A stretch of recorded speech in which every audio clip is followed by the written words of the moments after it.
Hello everyone and welcome to the NSG video series. We are excited to have Dr. Abhijeet Singh with us today. Abhijeet, thank you for joining us today.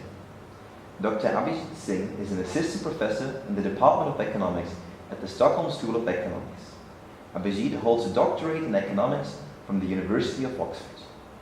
His research and development economics focuses on education, child nutrition, and public service delivery in developing countries. His publications center around childhood development. Welcome, Professor Singh. Professor, could you please tell us about the paper you have just presented? Well, thanks a lot for having me here. The paper that I was just presenting, so it's titled Disrupting Education, and it's actually an evaluation of technology-aided intervention to try and increase learning levels in Indian schools. So this is a joint work with Karthik Muralidharan, who's a professor at University of California, San Diego, and Alejandro Ganimian from the NYU Education School. And the paper is actually quite a straightforward program evaluation, which provides a blended learning program. So specifically what it does is students come to these after-school education centers for about 90 minutes, or are scheduled to come for 90 minutes, 6 days a week, to receive instruction primarily on a computer, but with some amount of human support as well. And this is in secondary schools. The reason that we're very excited about the project is that there's very little evidence on exactly how you would support secondary school students in settings like India, where we're able to show that the incoming student into grade 6 is about 3 or 4 grade levels behind where they're supposed to be in the curriculum. And even in the same classroom, you could have the weakest child being 3 or 4 grade levels behind the strongest child. So it's actually incredibly hard for teachers to be able to target instruction properly. What the software does is it targets what it's teaching you to the level of achievement that you're actually at. So the aim is that each student should be taught something that they can understand. And therefore, regardless of whether the student who's receiving the instruction is amongst the strongest students or the weakest student, they should all be able to benefit. Now, this is an area that we're definitely not the first ones to research, and it's an area that has typically seen far more hype than evidence. So much of technology in education actually has had very disappointing impacts. We show that this kind of personalized instruction approach, so this is a software called MindSpark in India, we find that it has incredibly large effects. So to put this in context, students learn, or the rate of student learning doubles in both math and language over the course of about half a school year. So I mean, these are incredibly promising results, and we show that this is not just something about the tests that we gave, but you see similar effects in what they're doing on the computers, in what they're doing in school, and we're able to relate this to the exact number of days that they had attended and what they had done, the specific questions that they had seen over this period. Right? So we think of this as an incredibly promising proof of concept study. So this was done in an urban setting at a relatively modest size. What we're thinking of now is to see exactly how we would move this to policy relevant scales, how we can move this from out of school settings to within school settings, how such a transition could look like if we tried to bring it within the curriculum and to have it be implemented by the standard government school teachers.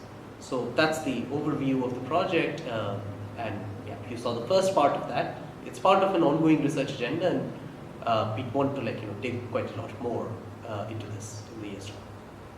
Could you dig a bit deeper for us into the results of your study? So the primary metric that we're judging this program on is, did students learn? And the reason that this is the metric that we choose is that India and a lot of developing countries, so this was the theme of the World Development Report last year, have done very well at getting students into school, and the levels of education as seen by what can students actually do remains incredibly low, and there's incredible amounts of dispersion. So we decided before the start of the study that our primary metric is going to be test scores. In test scores, we find that the rate of learning doubled, and in language more than doubled. In somewhat geeky terms, it means that the increase is something to the order of about a third of a standard deviation in math, about over a quarter of a standard deviation in Hindi, in about half a school year. So to translate this is, how does this compare with other things that we could do? This compares basically with the kind of effects we find after giving performance-related pay in primary schools for 5 years in a row, right? And whereas we're seeing this in about half a school year. So as far as magnitudes of test score impacts go, this is probably amongst the largest such effects that we can think of in Indian education and in education in developing countries more broadly. So that's the primary result. But that's not the only thing that we show. A very important part of the impact evaluation results is that we don't actually see any differences in how much students gained on any observable metric that we can see. So boys and girls seem to benefit equally, children from richer and poorer households seem to benefit equally, weaker and stronger performing students in the same classroom seem to benefit equally, right? So, and this is incredibly rare to have education programs that work so consistently across fairly diverse group of students. And the last bit is that because of the measurement and the deep measurement that is possible in these technology-aided settings, we can actually show a number of descriptive facts about this context more clearly and more accessibly for a general audience than has been possible, right? So we can show the basic issues of students being many years behind where they're supposed to be in the current year. We can show the dispersion within a single classroom. And we can show also the fact that the bottom third of kids in these classrooms seem to have learned nothing over the course of the school year, because they're so far behind curriculum that it's literally like the phrase that it's Greek to me, but that it was sort of made for that situation. What are policy implications that one could derive from your research? So I think we should actually be quite careful about drawing policy implications too quickly. So this is a proof of concept study. And I think what it shows us is that well-designed technological programs implemented with high fidelity could have a lot of potential. Now, there are many caveats that just went into that sentence. I think what it definitely tells us is that it is worth trying this at a much larger scale and trying this in the settings that would scale up. In our mind, that setting would be government schools, because to the extent you want to reach the most disadvantaged students and you want to reach a broader section of students who would benefit from such instruction, you would want to do this in government schools because that's really where this population is. And you would want to make it work with existing school teachers rather than, as was the case in the program in practice, there were staff exclusively dedicated for this. So there's quite a lot of work to be done there on scaling up.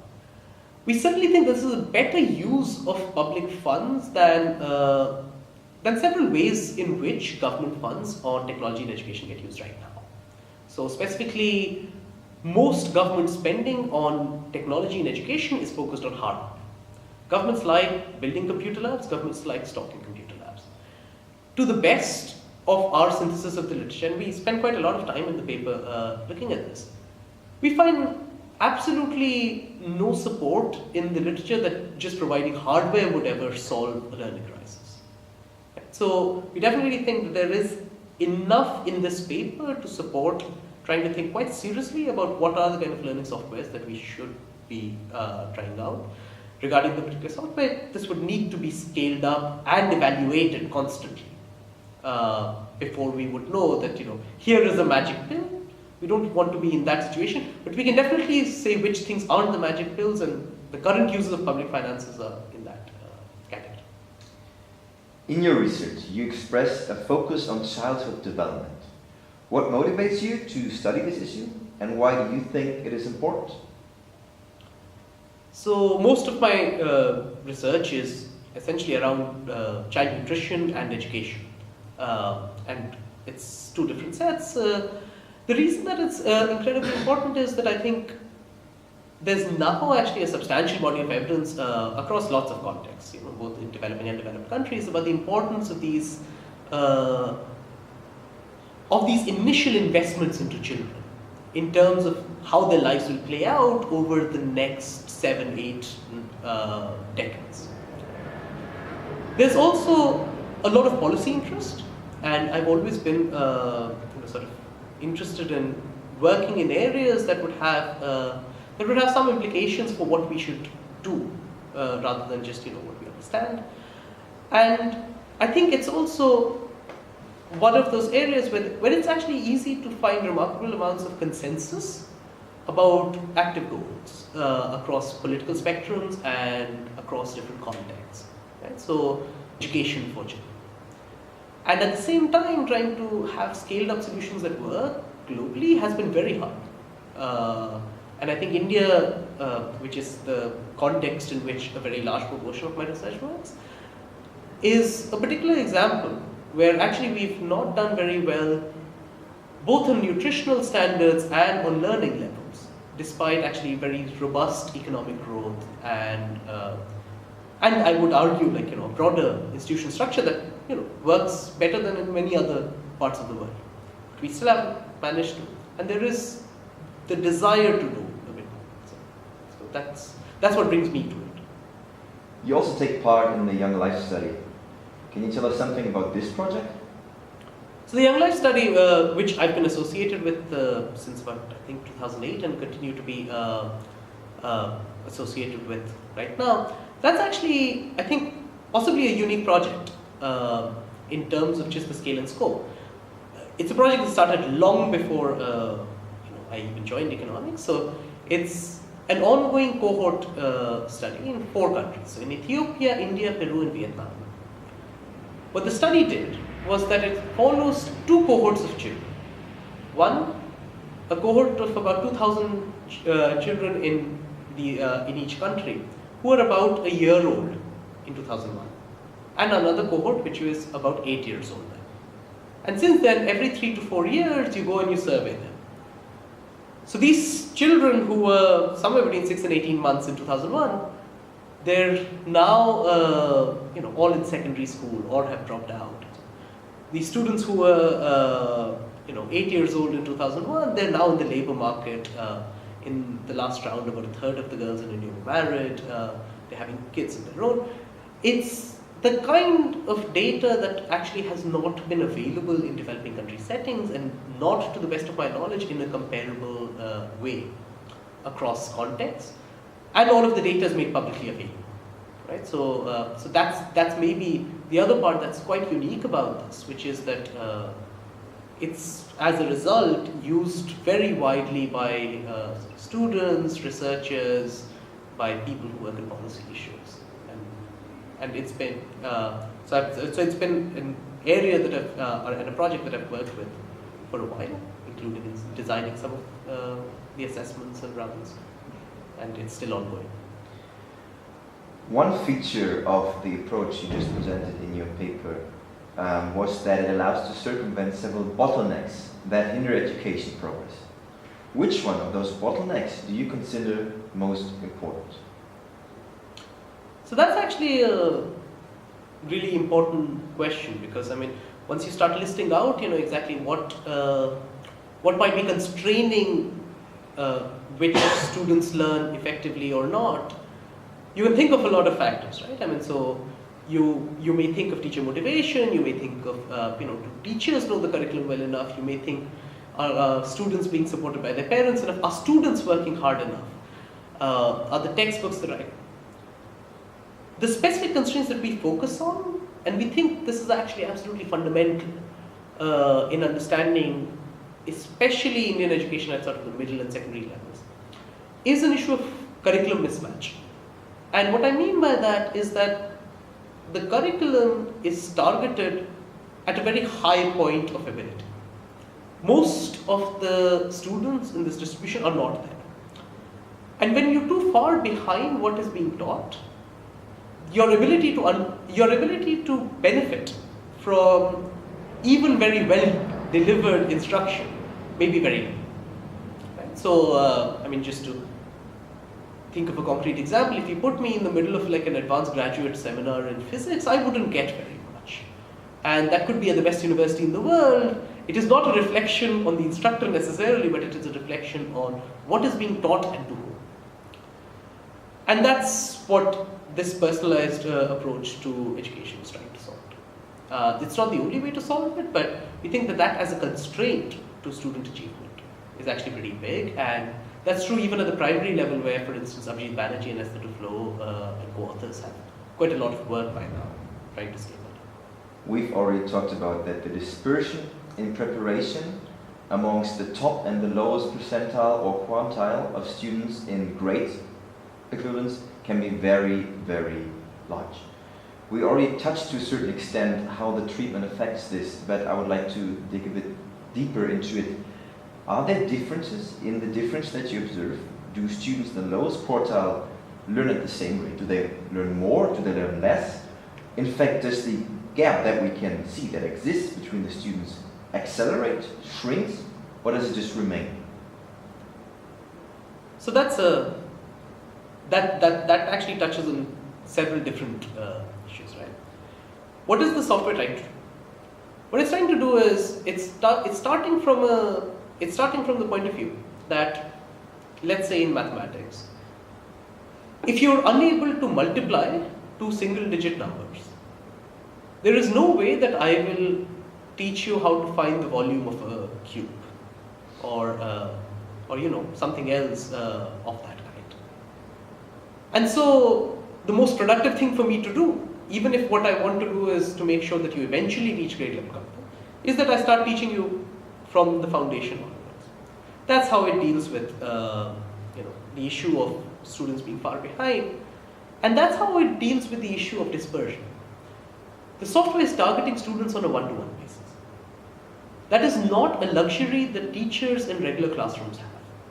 When you face 50 students, you kind of have to make a judgment call about which part of the distribution you will cater your attention to. Maybe you'll target the middle, maybe you'll target the top. There's no way that in a setting with that much dispersion you can target everyone. And that's not a constraint that the technology has. So that I think is absolutely fundamental to understanding the potential for this kind of an approach. The second part was, if I remember correctly, about what this does or what implications this has for inequality in learning across students at different ends of the distribution. The short answer is that it actually does absolutely nothing. So specifically, if you add exactly the same amount to everybody's education, which is what I'm saying this does, then the absolute gap is unchanged. And that's what we found. Right? But in a relative term, it actually means that the kids at the bottom are benefiting more. Now let me walk you through the logic of this. What we find is that the kids in the bottom third of the classroom are learning nothing under business as usual. Okay? Or at least we can't reject that they're learning nothing under business as usual. We find that the software can teach something to these kids as well. And it can teach them as much as it can teach those at the top level. So if you compare it to gaining as much in terms of an absolute increment, as a proportion of what they would have learned if nothing had changed, that's actually a much larger increment at the bottom. This was Dr. Abhijeet Singh from the Stockholm School of Economics. Abhijeet, it was a pleasure to talk to you. Thank you very much. Thanks a lot.